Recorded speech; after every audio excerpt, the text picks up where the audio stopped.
Please stay on the line. आप जिस व्यक्ति హలో గోపి, చెప్పు. ఎక్కడున్నా? ఫ్రీగా ఉన్నావా? ఫ్రీనే ఉన్నా, వీక్ ఆఫ్ కదా, ఇంట్లోనే ఉన్నా. చెప్పు. ఏం లేదు, నీతో ఒక 5 minutes మాట్లాడాలి. పక్కన ఎవరైనా ఉన్నారా? కొంచెం పక్కకు వస్తావా? ఒక 5 minutes మాట్లాడాలి నీతో. ఎవరు లేరు పక్కన, ఒక్కనే ఉన్నా. చెప్పు. సొల్యూషన్ ఏం లేదా దీనికి? వద్దు చూసినా, ఇవన్నీ సెట్ కావు మనకి. నువ్వు వేరే వాళ్ళని వేసుకో పెళ్ళి. గోపి, నీకు ఒక విషయం చెప్తున్నాను. మన విషయం గురించి నేను వేరే సార్ వాళ్ళతో మాట్లాడాను. ప్లీజ్ ఒక 5 minutes నువ్వు వాళ్ళతో మాట్లాడతావా? ఐ హోప్ ఇది సార్ట్ అవుతుందని అనుకుంటున్నా. ఇప్పుడు ఎందుకు చూసినా? ప్లీజ్ అర్థం చేసుకో. Please talk to them. వాళ్ళ లైన్ లోనే ఉన్నారు. ఒక 5 minutes టైం ఇవ్వ ప్లీజ్. గోపి, హలో గోపి. చెప్పండి. నమస్తే నాన్న, నా పేరు డాక్టర్ కళ్యాణ్ చక్రవర్తి. నాతో పాటు జయ గారు ఉన్నారు, సీనియర్ హోస్ట్. సుమన్ టీవీ అందమైన జీవితం నుంచి మాట్లాడుతున్నాము. మా గురించి మీకు కొంతవరకు తెలిసే ఉంటుంది. చెప్పండి. Right. So nice of you నాన్న. Okay sir. So everything is confidential Gopi. మా వేదిక మీద first time between engagement and marriagement, పెళ్లిపేటల మీద క్యాన్సిల్ అయినటువంటి కూడా మేము చాలా చూసాం. But between engagement and marriage ఒక కారణం వల్ల క్యాన్సిల్ అయినటువంటి ఒక కేసు సినారియో, ఆ అమ్మాయి ఆగమ్య గోచరం పరిస్థితి, ఎవరికి ఏం చెప్పాలో తెలియదు. ఇప్పుడు ఒక ప్రత్యేకమైన కారణం ఉందనుకోండి, ఓకే, ఏదో హెల్త్ ఇష్యూ ఉందో, లేదంటే డ్రింకింగో స్మోకింగో ఉంది అనేది. ఇది పెళ్ళికి సంబంధించినటువంటి అంశమే కాకుండా ఒక ఆడపిల్లకి సంబంధించినటువంటి ఒక వ్యక్తిత్వం, ఒక కుటుంబానికి సంబంధించిన పరువుతో కూడినటువంటి అంశం. అంటే మీరు అర్ధాంతరంగా ఒక నిర్ణయం తీసుకున్నారంటే గుడ్ బై అని. ఎందుకు ఆ కారణాన్ని నిజంగా అదే కారణమా, ఇంకేమన్నా ఉందా? అట్లని కాదు సార్, నేను జనరల్ గానే మ్యారేజ్ చేసుకునేటప్పుడు అమ్మాయి గారు ఏం కట్నం తీసుకోవద్దు, అమ్మాయి నాతో హ్యాపీ ఉంటే చాలు, అమ్మాయి నాతో జెన్యూన్ ఉంటే చాలు అన్న ఫీల్ అనే ఉన్నా సార్. నేను దగ్గర, మీరు నమ్మరు సార్, నా డిగ్రీ అయిపోయిన కాడ నుంచి నేను ఇప్పటి వరకు ఒక 40 to 50 సంబంధాలు చూడొచ్చు సార్. ఓ దేవుడా, మంచి అమ్మాయి దొరకాలి. నేను ఇంతవరకు ఎవరిని లవ్ చేయలేదు, నాకు కూడా అట్లా దొరికితే బాగుండు అన్న చిన్న ఆశ ఉంటది కదా సార్ ఒక అబ్బాయికి. ఓకే, మీ లెక్కలో ఏంటంటే మంచి సంబంధం అంటే 0 love before marriage, I'm the only lover after marriage, అంతే కదా? ఆ 0 love అనేటటువంటి ఆడపిల్లల్ని ఎత్తుక్కుంటూ మీరు ముందుకెళ్ళారు. You should be the first lover అని. అవును సార్. మొన్న రీసెంట్ గా ఎంగేజ్మెంట్ అయిపోయింది సార్ మా ఇద్దరికి. అవును. అమ్మాయి ఫోన్ చేసి క్యాజువల్ గా తీసుకుంటే సడన్ గా మెసేజ్ ఉంది సార్ అమ్మాయి ఫోన్ లో. ఏమన్నా ఉందా మెసేజ్? సాయి అని చెప్పి కాంటాక్ట్ సేవ్ చేసింది సార్.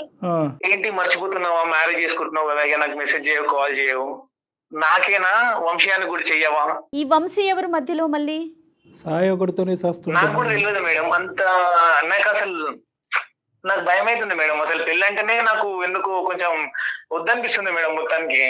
నీకంటే ముందు ఆ అమ్మాయితో మాట్లాడినప్పుడు ఏముందంటే, మేము అందరం చాలా క్లోజ్గా ఉండేవాళ్ళం అండి. అబ్బాయిలు ఉండేవాళ్ళు, అమ్మాయిలు ఉండేవారు. కానీ లాస్ట్ 3 years వరకు ఆ కాంటాక్ట్ అనేటటువంటిది ఇదయింది. అందులో ఈ సాయి అనేటటువంటి అబ్బాయి ఒక అడుగు ముందుకేసి ఒక లవ్ స్టోరీ లాంటి నడపడానికి ట్రై చేశాడు. నేను కొంతవరకు ముందుకెళ్ళినా కూడా this is not working out, this is not correct, నువ్వు ఓవర్ పొసెసివ్గా ఉన్నావు, నీకు నాకు వర్కౌట్ అవుతుంది అని చెప్పి కట్ చేసి బ్లాక్ చేసి బయటకు వచ్చింది ఈ అమ్మాయి. అంతవరకు మీరు నమ్ముతారా? చేయలేదు సార్ అమ్మాయి. అంటే అంతవరకు వచ్చిందంటే ఇంత ముందు ఇద్దరు ఎంత క్లోజ్ ఉండొచ్చు సార్. ఒక్క మెసేజ్ చూసారా, ఇంకేమన్నా చూసారా? ఫ్రెండ్ పేరు కూడా పెడుతుందంటే ఏంటిది? అంటే నేను ఇంకా ఆమెని ఇబ్బంది పెట్టదలుచుకోలేదు మేడం. ఆమెని మీరు మ్యారేజ్ చేసుకోండి, ఎవరినైనా వేసుకోండి, నాకు అంత ఇబ్బంది లేదు. నాకు ఈ మధ్య రీసెంట్ గా న్యూస్ చూస్తుంటే భయం అవుతుంది సార్. కాదు నాన్న, న్యూస్లు చూసి భయపడిపోయి ఎంగేజ్మెంట్లు క్యాన్సిల్ చేసేసుకుంటారు నాన్న. అందులో వంశీ అనేటటువంటి క్యారెక్టర్ కూడా, పేరు కూడా ఈ అబ్బాయి చూశాడంట. మనకు ఒకదానికి క్లారిటీ ఇవ్వలేక సస్తున్నాం, ఇంకొక క్లారిటీ కావాలి ఇప్పుడు మనకి. ఈ అబ్బాయి వంశీ ఎవరు? ఇప్పుడు అందులో ఏదో పెద్ద కాంప్లికేటెడ్ విషయం అయితే ఆలోచించానండి. I will tell you for sure. మొత్తం ఏంటి అంటే, నేను మీకు ముందే చెప్పాను, నాకు ఫ్రెండ్స్ ఉన్నారు చాలా మంది అని చెప్పేసి. ఈ సాయి అనే పర్సన్ తో నేను వదిలేయడానికి కారణం కూడా వన్ ఆఫ్ ది రీజన్, ఈ ఫ్రెండ్స్ గ్యాంగ్ లో చాలా మంది మాట్లాడతారు. ఆ అబ్బాయి వంశీ అనే పర్సన్ కూడా మాతో మాట్లాడేది జస్ట్ ఇన్ పర్సన్. ఎందుకంటే అప్పుడు సాయి అనే పర్సన్ తో మాట్లాడుతున్నా కదా, ఇంకో అబ్బాయితో మాట్లాడడం కరెక్ట్ కాదని చెప్పి నేను వంశీకి దూరం పెట్టా. ఆ కోపం మీద ఈ పర్సన్ ఏవో కాన్ఫ్లిక్ట్స్ తెచ్చి సాయికి నాకు మధ్య ముందు నుంచే గొడవలు ఉండే, ఈయన ఇంకేంత అది రిలీజ్ చేసేసి అలా చేసేసా. ఇన్ఫాక్ట్ ఈ సాయిని వదిలేయడానికి కూడా రీజన్ అదేనండి. వేరే ఏ అబ్బాయితో మాట్లాడినా కూడా ఏమంటారు, రిలేషన్ కట్టేయడము, అనుమానించడము, పొజెసివ్ గా ఉండడము. అండ్ ఆ రోజు కూడా మెసేజ్ ఏ ఉద్దేశంతో చేశాడో తెలీదు. నన్ను కోపం తెప్పించడానికి చేశాడో, జెలసీ కోసం చేశాడో తెలీదు. కాకపోతే ఆ రోజు అలా మెసేజ్ చేశాడు. I ignored it. అసలు ఈ వంశీ అనే పర్సన్ ది అందులో ఏ పాత్ర లేదు నన్ను అడిగితే. కాదు, ఈ మెసేజ్ నువ్వు గోపికి ఫోన్ ఇచ్చి చూపెట్టావా, గోపి యాక్సిడెంటల్ గా చూసాడా? ఎలా ఎలా కనిపించిందమ్మా message గోపికి? We were just in a conversation, all of a sudden నాకు ఒక టెక్స్ట్ వచ్చింది. రైట్. అది నేను చూస్తే అందులో ఇది ఆల్రెడీ ఒక టెక్స్ట్, ఓపెన్ టెక్స్ట్ ఇది. అప్పుడే చూసానని కాదు. సో అడిగారు ఎవరు సాయి అనే పర్సన్ అడిగితే దాంట్లో ఈ కాన్వర్సేషన్ అనేది స్టార్ట్ అయింది. నానా ఇప్పుడు ఇది అర్థమైంది కదా గోపి, చెత్తలో చెత్త. ఇప్పుడు ఇదేంటంటే ఇప్పుడు ఈ వంశీ అనే వీళ్ళ ఇద్దరి మధ్యన జరిగినటువంటి ఒక పనికిరాని కథలో ఈ అమ్మాయి మధ్యలో శాండ్విచ్ అయిపోయింది. అర్థమైందా? ఆ సాయి అనేటటువంటి వాడు అనుమానం పక్షి, ప్రేమ లేదు ఏమీ లేదు అనేటటువంటిది ఆ అమ్మాయి నిరాకరించట్లేదు. ఎంతో కొంత ఒక చిన్నపాటి జర్నీ అయితే జరిగింది. క్యారెక్టర్ అనేటటువంటిది బహిర్గతం అయ్యేటప్పటికి విత్డ్రా అవటానికి చేసింది. వాడిదేమో వచ్చి ఒక అనుమానం పుట్ట, ఆ అనుమానం పుట్టలో ఉన్న ఒక క్యారెక్టర్ వంశీ అనే క్యారెక్టర్. సో అక్కడి వరకు క్లారిటీ వచ్చింది కదా? లేదు సార్, నాకు నమ్మకం లేదు సార్ అసలు. సార్ మొన్న రీసెంట్ గా గెట్ టుగెదర్ అని చెప్పి ఒక అమ్మాయి గెట్ టుగెదర్ కి వెళ్ళి 3 పిల్లల్ని చంపేసింది. మొన్న రీసెంట్ గా హనీమూన్ అని చెప్పి అక్కడికి వెళ్ళి అక్కడ సుపారిచ్చి ఆ అబ్బాయిని చంపేసారు. మన కుక్కట్పల్లిలో కుక్కర్ ఉడకబెట్టి చంపేసారు. రీసెంట్ గా అక్కడ మొత్తం డ్రమ్లా పెట్టేసి డ్రమ్లో చంపేసారు. ఎందుకు సార్ పెళ్లి? నాకు అర్థం కాదు. ఇప్పుడు పెళ్లి చేసుకొని సావానికి బుక్ చేసుకున్నట్టే ఉంది కదా సార్ నా పరిస్థితి. మొన్న ఆ అమ్మాయి రిప్లై ఇయ్యలేదని మీకు చెప్తుంది కదా సార్. ఒక నిమిషం సార్ చెప్తుంది కదా, ఒక నిమిషం. అబ్బాయి మైండ్ సెట్ ఎందుకు చెప్తుంది కదా. ఇంకా ఏం నీ ఎదురుకుంటే న్యూస్ పేపర్ ఏమైనా పెట్టి చదువుతున్నావా? ఏం మొత్తం లైన్ గా వచ్చేసిన ఇన్సిడెంట్ అటు నుంచి ఇటు కూడా ఉన్నాయి కదా స్టోరీ. ఏమైతుంది సార్, మొన్న ఈమె జరిగిన సీన్ చూసినాక నాకు అవన్నీ తిరుగుతున్నాయి సార్ ఇట్లా బ్రెయిన్ లో. అబ్బా కాదు నాన్న, ఇప్పుడు అవన్నీ ఇదే టైంలో తిరగాల. ఇప్పుడు ఎంగేజ్మెంట్ అప్పుడు తిరిగినాయిగా.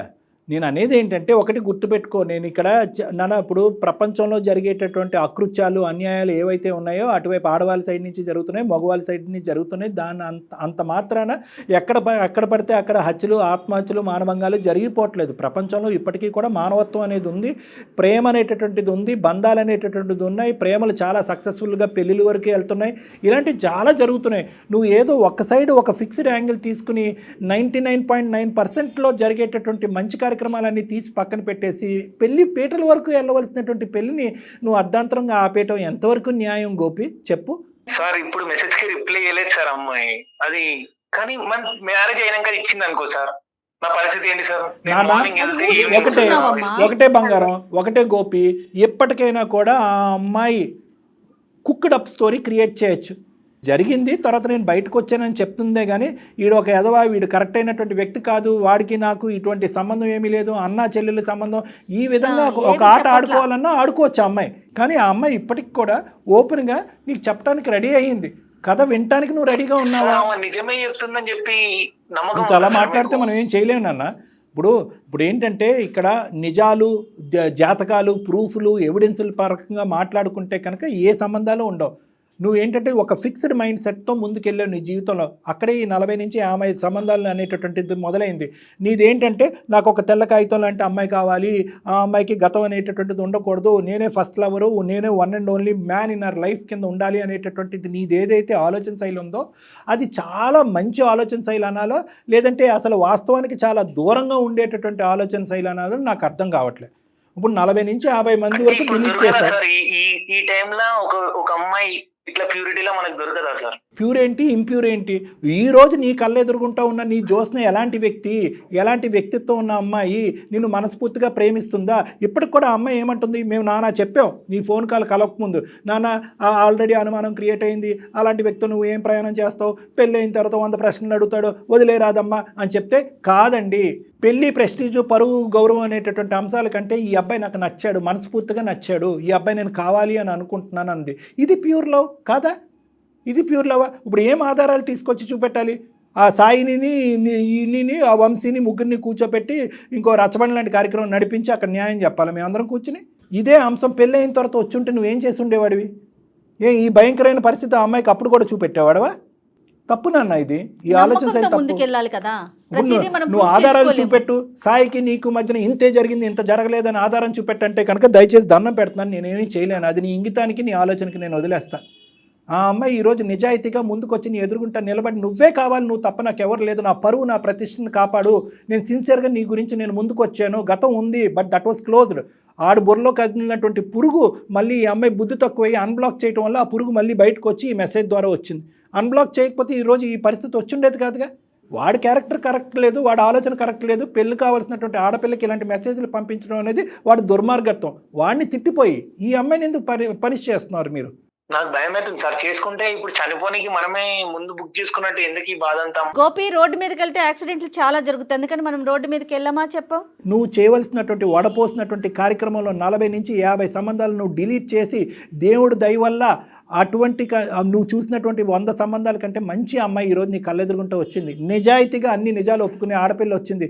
ఫ్యూచర్లో నువ్వే కావాలి, ఇదే అసలు సిసలైనటువంటి ప్రేమ అన్నట్టుగా మాట్లాడే ఆడపిల్ల వచ్చింది. ఇంకేం కావాలయ్యా నీకు తమ్ముడు? నీ జాగ్రత్తలకు తగ్గట్టుగానే ఒక అమ్మాయి వచ్చింది. మరీ ఒక వైట్ పేజ్ లాగా ఉండాలి అంటే కనుక అది చాలా కష్టం నాన్న. నీకు పెళ్ళి అవ్వదు జీవితంలో, నేను ఇదైతే మాత్రం చెప్తాను. నిన్ను ఆ అమ్మాయి దగ్గర తీసుకెళ్ళటం అనేది ఎంత ఇంపార్టెంటో, మానసికంగా ఆ అమ్మాయి నిన్ను కోరుకోవటం ఎంత ఇంపార్టెంటో, నువ్వు కూడా అదే స్థాయిలో ఆ అమ్మాయిని కోరుకుని ఎటువంటి అనుమానం లేకుండా ఒక ఫ్రెష్ కాగితంలాగా మీ ఇద్దరు కొత్త జీవితాన్ని స్టార్ట్ చేయాలి. దాని గురించి 210% క్లారిటీ వస్తేనే నేను నీతో మాట్లాడతాను, ఆ అమ్మాయితో మాట్లాడతాను. లేదంటే ఎవరి దారి వాళ్ళు చూసుకుంటారు.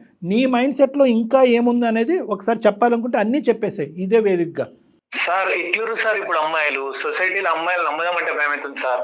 సరే చచ్చిపోతామని చెప్పి ముందు రోజు బుక్ చేసుకున్నట్టుంది సార్ పెళ్లి చేసుకుందామంటేనే. నాకు అసలు నేను ఇట్లాంటి స్టోరీలు ఏమి ఉండకూడదు అని చెప్పి నేను కట్నం కూడా పెళ్లి కాదు, అసలు ఆడజాతి మీదే నమ్మకం లేదు నీకు. ఇప్పుడు ఇంత స్థాయి, ఇంత దిగజారినటువంటి ఆలోచన శైలి, నిజంగా ఈ మాట అనాలి నీకు, దిగజారినటువంటి ఆలోచన శైలి. ఆడవాళ్ళు కరెక్ట్ కాదండి, వాళ్ళు చంపేస్తారండి, ముందే డేట్ బుక్ చేసుకోవటం కదా, పెళ్ళి కాదు కదా, అది డెత్ బెట్ కదా, ఇలా మాట్లాడితే ఇంకేం మాట్లాడతాం మేము? ఏ అమ్మాయి దొరుకుతుంది నీకు జీవితంలో?